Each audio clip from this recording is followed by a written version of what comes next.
ആദ്യത്തെ ബഹിരാകാശ സഞ്ചാരി ഹനുമാൻജി ആണെന്ന് നിങ്ങൾക്ക് അറിയോ? നിങ്ങൾക്ക് അറിഞ്ഞില്ലേ? നിങ്ങളിപ്പം മുതൽ അറിഞ്ഞിരിക്കണോ? അങ്ങനെയാണ് നമ്മുടെ നാട്ടിലെ ഒരു മുതിർന്ന നമ്മുടെ സംഘപരിവാര MP പറഞ്ഞത്, നമ്മുടെ താക്കൂർമോൻ പറഞ്ഞത്. പിന്നെ താക്കൂർമോനെ നാട്ടിൽ എവിടെ പരിപാടി അവതരിപ്പിച്ചാലും ഇങ്ങനെ പൊളിയാറുള്ളത്. കഴിഞ്ഞ ദിവസം വയനാട്ടിലെ നമ്മുടെ വോട്ട് ചോരിയായിട്ടും വന്നിരുന്നു.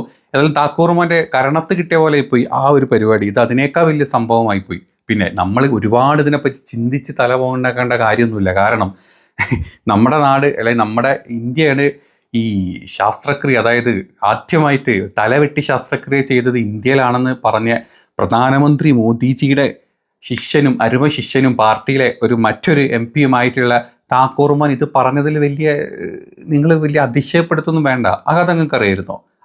നമ്മളെ ഗണപതിയുടെ തല മാറി അവിടെ ആനയുടെ തല വന്നത് മുതൽ അന്നാണ് നമ്മൾ ഭാരതമാണ് ഹർഷഭാരതമായിട്ടുള്ള നമ്മളാണ് ആദ്യമായിട്ട് ഇത്തരത്തിലുള്ള ശാസ്ത്രക്രിയകൾ കണ്ടുപിടിച്ചതെന്ന് പറഞ്ഞ മോദിജിയും, അതുപോലെ തന്നെ നമ്മുടെ ഇന്ത്യ മഹാരാജ്യമാണ് ആദ്യമായിട്ട് റൈറ്റ് സഹോദരന്മാരല്ല നമ്മളാണ് പുഷ്പക വിമാനം ആദ്യമായിട്ട് രാമായണത്തിലൂടെ പുറത്തോട്ട് വിട്ടതെന്ന് പറഞ്ഞ നമ്മുടെ മറ്റൊരു സംഘപരിവാര നേതാവും, അതുപോലെ തന്നെ ഇപ്പം നമ്മുടെ താക്കൂർമോൻ പറഞ്ഞ പോലെ ആദ്യ ബഹിരാകാശ സഞ്ചാരി ഹനുമാൻജി ആണ്.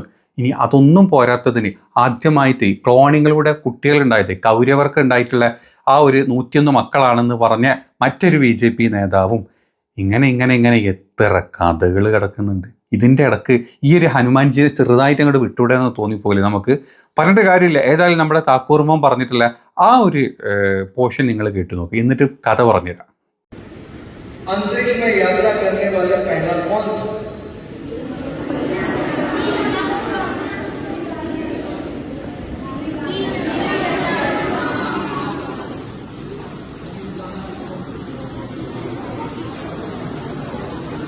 मुझे तो लगता है हनुमान जी थे,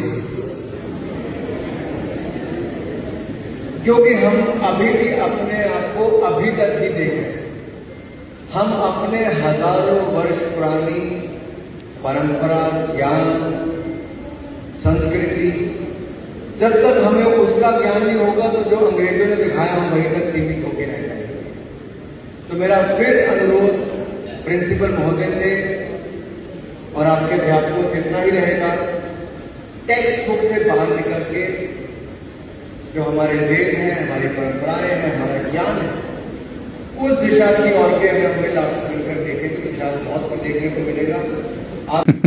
ഇത് കേൾക്കുന്ന യൂറി ഗഗാറിൻ അയാളുടെ ശവക്കല്ലറത് ഇറങ്ങി വന്ന് താക്കൂറിൻ്റെ മണ്ടക്കടിക്കും എന്നൊന്നും നിങ്ങൾ വിചാരിക്കേണ്ട. കാരണം പുള്ളിക്കറിയാം ഇത് ഭാരതമാണ്, ഭാരതം ഭരിക്കുന്ന ആ ഒരു പാർട്ടി അല്ലെങ്കിൽ ആ ഒരു പ്രസ്ഥാനം ഏതാണെന്നും ആ പ്രസ്ഥാനത്തിൽ ഇപ്പം ജീവിച്ചിരിക്കുന്ന നമ്മുടെ നാട്ടിലെ വിശ്വഗുരു, അതായത് ബയോളജിക്കൽ ദൈവം, അങ്ങനെയുണ്ട് കേട്ടോ. നമ്മുടെ മോദി വെറും മോദിയല്ല, ഒരു ദൈവമാണെന്നും കൂടെ നിങ്ങൾ ചിന്തിക്കണം. അത് സ്വയം പറഞ്ഞിട്ടുള്ള നമ്മുടെ ഈ ഒരു രാജ്യത്ത് യൂറി ഗഗാറിൻ വന്നിട്ട് ഇയാളൊന്നും ചെയ്യില്ല എന്ന് നമുക്ക് എല്ലാവർക്കും അറിയാം. അതുകൊണ്ട് ഒരു ജീവിച്ചിരിക്കുന്ന ദൈവം ഭരിക്കുന്ന നാട്ടിൽ ഹനുമാൻ ചിലപ്പം ഈ പറഞ്ഞ പോലെ ആദ്യത്തെ ബഹിരാകാശ സഞ്ചാരിയും, നമ്മൾ നേരത്തെ പറഞ്ഞ പോലെ ഇന്ത്യ ആദ്യമായിട്ട് ശാസ്ത്രക്രിയ കണ്ടുപിടിച്ച ആളും, പിന്നെ ഞാൻ നേരത്തെ പറഞ്ഞ പോലെ ആദ്യമായിട്ട് ഇന്ത്യ വിമാനം കണ്ടുപിടിച്ച ആളും, പിന്നെ ഇന്ത്യയിലാണ് ഏറ്റവും കൂടുതൽ അതായത് ക്ലോണിങ് ശിശുക്കൾ ഉണ്ടായത് 101 കൗരവരുടെ മക്കളാണ്. ഇതൊക്കെ നമ്മുടെ നാട്ടിൽ സർവ്വസാധാരണമായിട്ട് മാറുന്നൊരു കാര്യമാണ്. ഇതിനൊന്നും നിങ്ങൾ ഇത്ര തലമുണ്ടാക്കേണ്ട കാര്യമൊന്നുമില്ല. ഇതിലോട്ട് മതം എടുത്തിടാനോ അല്ലെങ്കിൽ രാഷ്ട്രീയം എടുത്തിടേണ്ട കാര്യമൊന്നുമില്ല. നമ്മുടെ രാജ്യം ഭരിക്കുന്ന വെട്ടാവളിയന്മാർ ഇതല്ല ഇതിൻ്റെ അപ്പുറത്തും പറയുന്നുള്ളത് വെറുതെ അങ്ങോട്ട് ചിന്തിച്ചാൽ പോരെ. പ്രധാനമന്ത്രിൻ്റെ വെറും ഒരു BA സർട്ടിഫിക്കറ്റോ അല്ലെങ്കിൽ ഒരു MA സർട്ടിഫിക്കറ്റോ കാണിച്ചു ചോദിച്ചപ്പം അത് രാജ്യത്ത് വലിയ രീതിയിലുള്ള പ്രക്ഷോഭങ്ങളും പ്രതിഷേധങ്ങളും പ്രശ്നങ്ങളും ഉണ്ടാക്കും. അത് ഇന്ത്യ രാജ്യത്തിൻ്റെ തന്നെ ഒരു എന്താ പറയുക സുരക്ഷനെ ബാധിക്കും എന്ന് പറഞ്ഞിട്ടുള്ള കോടതിയാണ് നമ്മുടെ നാട്ടിലുള്ളത്. അപ്പം പിന്നെ അതിലൊന്നും വലിയ കാര്യമാക്കണ്ട. ഞാനിങ്ങനെ ആലോചിക്കാറുണ്ട് ഇടയ്ക്ക്, ഈ പ്രധാനമന്ത്രിനെ പോലൊക്കെ ആയിരുന്നെങ്കിൽ അല്ലേ, ആദ്യം ഗുജറാത്തിൽ മുഖ്യമന്ത്രി ആയിരുന്ന സമയത്ത് അയാൾക്ക് BA സർട്ടിഫിക്കറ്റ് കിട്ടുന്നു, അത് കഴിഞ്ഞ് പ്രധാനമന്ത്രിയാകാൻ വന്ന സമയത്ത് MA സർട്ടിഫിക്കറ്റ്സ് കിട്ടുന്നു. അതും ഒന്ന് കിട്ടുന്നത് എന്തിലാന്ന് നിങ്ങൾക്കറിയോ? പൊളിറ്റിക്കൽ സയൻസിൽ BA പൊളിറ്റിക്കൽ സയൻസ്, MA എൻ്റർ പൊളിറ്റിക്കൽ സയൻസോ, ഇങ്ങനത്തെ ഒരു ആരും പഠിക്കാത്ത സംഭവങ്ങൾക്കൊക്കെ മാതിരി സർട്ടിഫിക്കറ്റൊക്കെ കിട്ടുന്നത്. ഇനി ഏതായാലും അത് നിങ്ങളാരും കാണാനും പോകുന്നില്ല, ഇനി അതിൻ്റെ പിന്നാലെ ആരും നടക്കാനും പോകുന്നില്ല. അപ്പം ഇത്രയും വലിയ പാണ്ഡിത്യമുള്ള നമ്മുടെ രാജ്യം ഭരിക്കുന്ന പ്രധാനമന്ത്രിയുള്ള രാജ്യത്ത് നിങ്ങളൊക്കെ ജീവിച്ചു എന്നുള്ളതിന് വലിയൊരു കാര്യമാണ്. അപ്പോൾ അതിൽ നിങ്ങൾ സ്വയം ഒന്ന് എന്താ പറയുക ഒരു ആഹ്ലാദം ഒന്ന് വിജൃംഭിച്ചൊക്കെ ജീവിക്കുക, അതാണ് ഏറ്റവും ബെസ്റ്റ്.